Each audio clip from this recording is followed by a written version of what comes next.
Здравствуйте, уважаемые студенты! Я Клюева Елена Георгиевна, старший преподаватель кафедры информационные технологии и безопасность Карагандинского технического университета. Сегодня мы с вами начинаем курс СРСП по теме «Защита сетевых информационных технологий». И тема нашей сегодняшней первой работы – это уязвимости проводных и беспроводных видов связи. Наш с вами курс СРСП будет построен на заданиях курса CCNA Security от компании Cisco. Итак, цель работы – сформировать понимание уязвимостей беспроводной сети и других распространенных технологий. Для того, чтобы выполнить это задание, вам понадобится компьютер с доступом к сети в интернет, а также пакет программ MS Office для того, чтобы вы могли оформить отчет. Практически любая защищенная система, используемая в настоящее время, может быть уязвима для определенных типов кибератак. И наша с вами задача на сегодня узнать, что такое уязвимости, какие уязвимости бывают и как они могут быть использованы злоумышленниками. И первое ваше задание заключается в том, чтобы просмотреть видео TEDx. Опытный хакер показывает нам, как это делается. Publish Холман в TEDx Midwest. Предлагаю посмотреть это видео.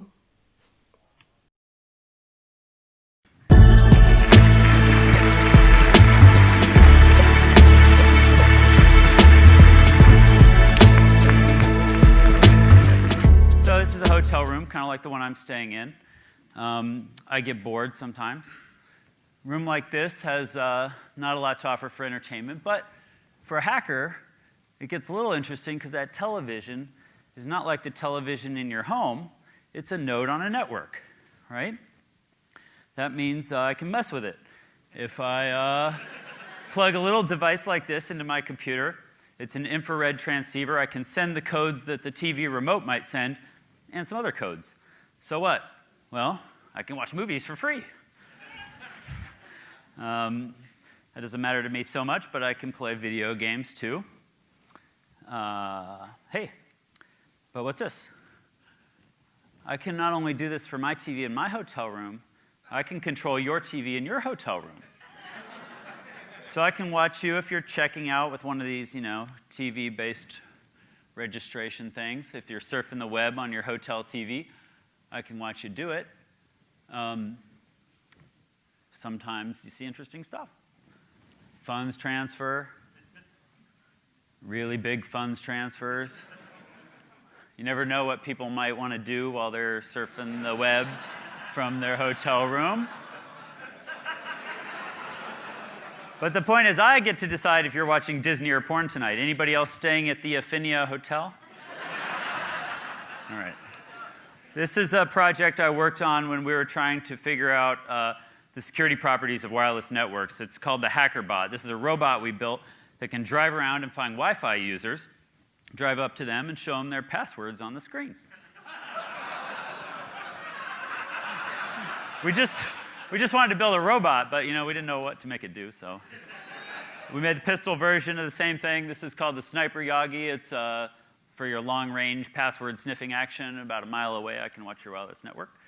This is a project I worked on with Ben Laurie to show passive surveillance. So what it is a map of the conference called Computers, Freedom, and Privacy. And this conference was in a hotel, and what we did is we put a computer in each room of the conference that logged all the Bluetooth traffic.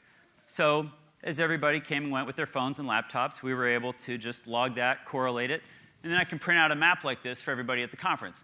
This is Kim Cameron, the chief privacy architect at Microsoft. Unbeknownst to him, I got to see everywhere he went. And I can correlate this and show who he hangs out with, that he got bored, hangs out in the lobby with somebody. Anybody here use cell phones?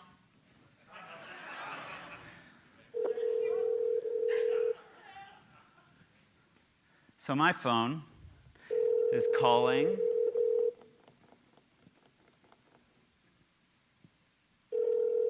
calling.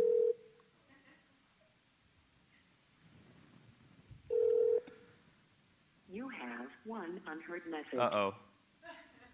First unheard message. Where do I press? Message skip. First skipped message. Uh-oh. Main menu. To listen to your... You've pressed an incorrect key. You have 2 skipped messages. 3 saved messages. Goodbye. Uh-oh. So we're in Brad's voicemail. And I was going to record him a new message, but I seem to have pressed an invalid key, so we're going to move on. And I'll explain how that works some other day, because we're short on time. Anybody here use MySpace? MySpace users? Oh. It used to be popular. It's kind of like Facebook. This guy, a buddy of ours, Sammy, was trying to meet chicks on MySpace, which I think is what it used to be good for. And what he did is he had a page on MySpace about him. It lists all your friends, and that's how you know somebody's cool, is they have a lot of friends on MySpace. Well, Sammy didn't have any friends. So he wrote a little bit of JavaScript code that he put in his page so that whenever you look at his page, it would just automatically add you as his friend. And it would skip the whole acknowledgement response protocol of saying, is Sammy really your friend? But then it would copy that code onto your page so that whenever anybody looked at your page, it would automatically add them as Sammy's friend too. And it would change your page to say that Sammy is your hero. So in under 24 hours, Sammy had over 1 million friends on MySpace. Hey. He just finished serving 3 years probation for that. Even better, Christopher Abad, this guy, another hacker, also trying to meet chicks on MySpace, but having spotty results. Some of these dates didn't work out so well, so what Abad did is he wrote a little bit of code to connect MySpace to Spam Assassin, which is an open source spam filter. It works just like the spam filter in your email. You train it by giving it some spam, train it by giving it a little bit of legitimate email, and it tries to use artificial intelligence to work out the difference, right? Well, he just trained it on profiles from girls he dated and liked as legitimate email, profiles from girls he dated and not liked as spam, and then ran it against every profile on MySpace. Outspits girls you might like to date.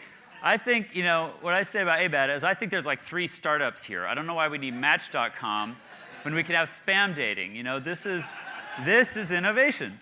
He's got a problem, he found a solution. Anybody use these bloop keys for opening your car remotely? They're popular in, well, maybe not in Chicago, okay. Yeah. So kids these days will drive through a Walmart parking lot, clicking open, open, open, bloop. Eventually, you find another Jetta or whatever, just like yours, maybe a different color, that uses the same key code. Kids will just loot it, lock it up, and go. Your insurance company will roll over on you because there's no evidence of a break-in. For one manufacturer, we figured out how to manipulate that key so that it will open every car from that manufacturer. There is a point to be made about this, which I barely have time for, but it's that your car is now a PC.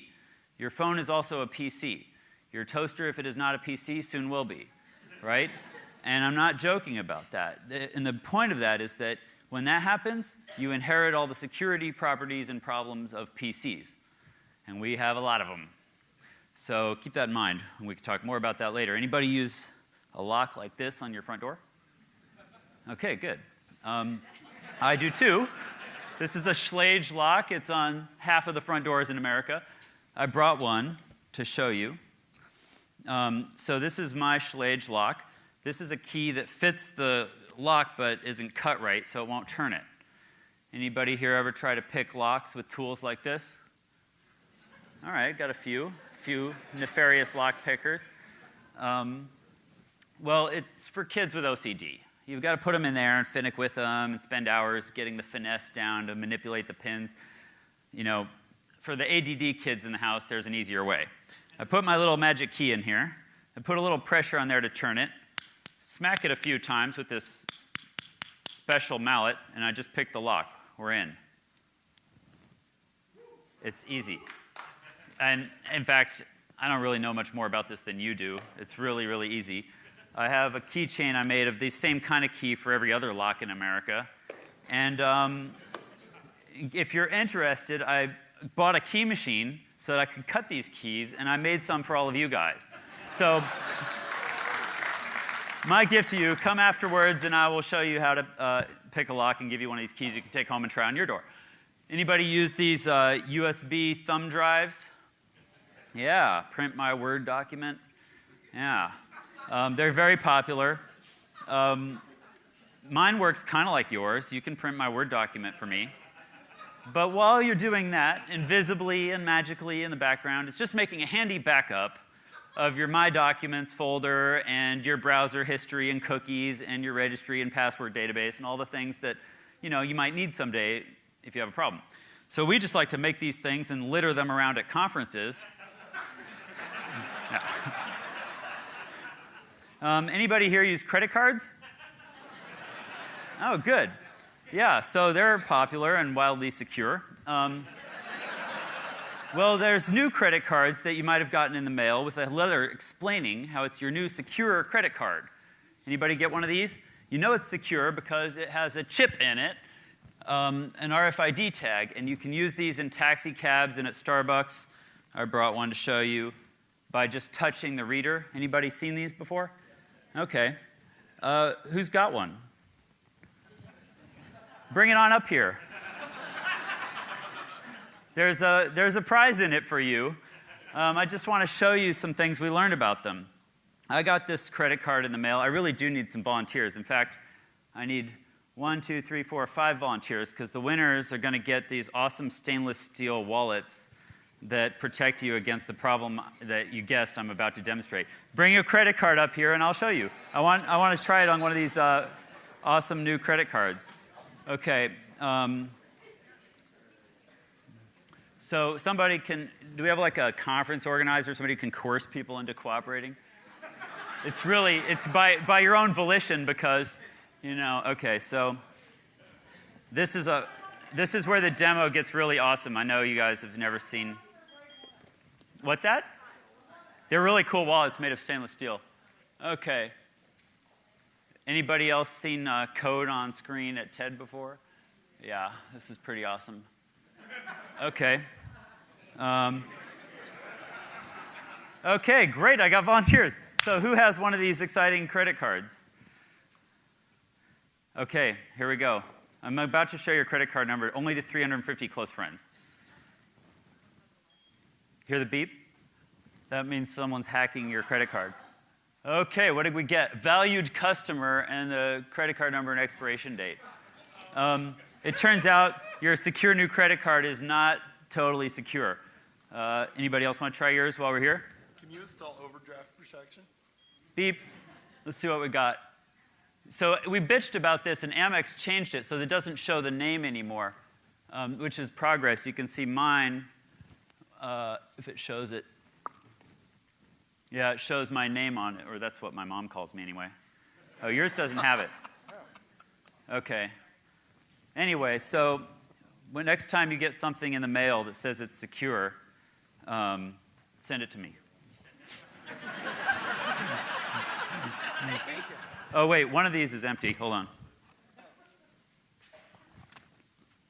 I think this is the one. Yep, here you go. You get the one that's disassembled. All right, cool. Okay, I still have a few minutes left, so I'm going to make a couple points. Oh, shit. That's my subliminal messaging campaign. It was supposed to be much faster. Okay, here's the most exciting slide ever shown at TED. This is the protocol diagram for SSL, which is the encryption system in your web browser that protects your credit card when you're sending it to Amazon and whatnot. Very exciting, I know. But the point is, hackers will attack every point in this protocol, right? I'm going to send 2 responses when the server is expecting 1.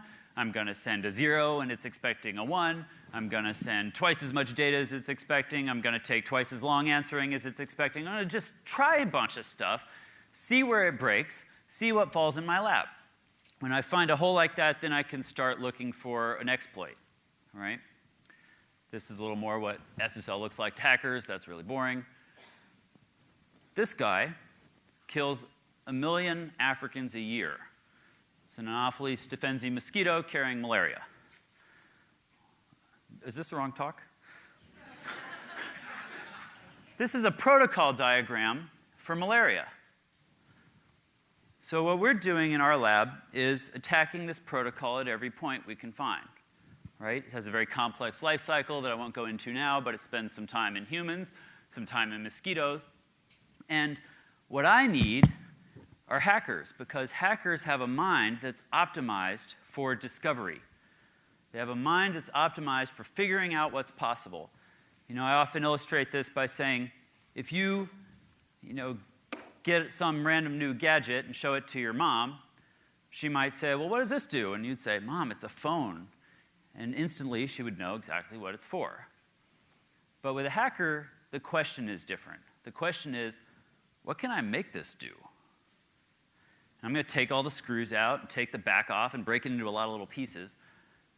But then I'm going to figure out what I can build from the rubble. That's discovery. And we need to do that in science and technology to figure out what's possible. And so in the lab, what I'm trying to do is apply that mindset to some of the biggest problems humans have. We work on malaria, thanks to Bill Gates, who asked us to work on it. This is how we used to solve malaria. This is a real ad from like the 40s. We eradicated malaria in the US by spraying DDT everywhere. In the lab, what we do is a lot of work to try and understand the problem. This is high-speed video. We have a badass video camera trying to learn how mosquitoes fly. And you can see that they're more like swimming in air. We actually have no idea how they fly. But we have a cool video camera, so we, yeah. Costs more than a Ferrari. Anyway, we came up with some ways to take care of mosquitoes. Let's shoot them down with laser beams. This is what happens, when you put one of every kind of scientist in the room and a laser junkie. So people thought it was funny at first. But we figured out, we can build this out of consumer electronics. It's using the CCD from a webcam, the laser from like a Blu-ray burner, the laser galvos from a laser printer. We do the motion detection on a GPU processor like you might find in a video game system. It's all stuff that follows Moore's law. So it's actually not going to be that expensive to do it. The idea is that we would put a perimeter of these laser systems around a building or a village and just shoot all the mosquitoes on their way in to feed on humans. And we might want to do that, for your backyard. We could also do it to protect crops. Our team is right now working on characterizing what they need to do the same thing for the pest that has wiped out about 2/3 of the, I think it's about 2/3 of the orange groves in Florida. So people laughed at first. This is a video of our system working. We are tracking mosquitoes live as they fly around. Those crosshairs are put there by our computer. It just watches them, finds them moving, and then it aims a laser at them to sample their wing beat frequency, figure out from that, is this a mosquito? Is it an Anopheles stephensi? Is it female? And if all that's true, then we shoot it down with a lethal laser. So we have this working in the lab. We're working on taking that project into the field now. All this happens at the Intellectual Ventures Lab in Seattle where I work, and we try and take on some of the hardest problems that humans have. And this is the money shot. You can see we just burned his wing off with a UV laser. He's not coming back. Kind of vaporized his wing right there. Yeah. They love it. I mean, never got called by PETA or anyone else. I mean, it's the perfect enemy. There's just no one coming to the rescue of mosquitoes. Sometimes we overdo it. Yeah, so anyway, I'm going to get off stage. This is the Intellectual Ventures Lab where I work. Basically, we use every kind of scientist and one of every tool in the world to work on crazy invention projects. So, thanks.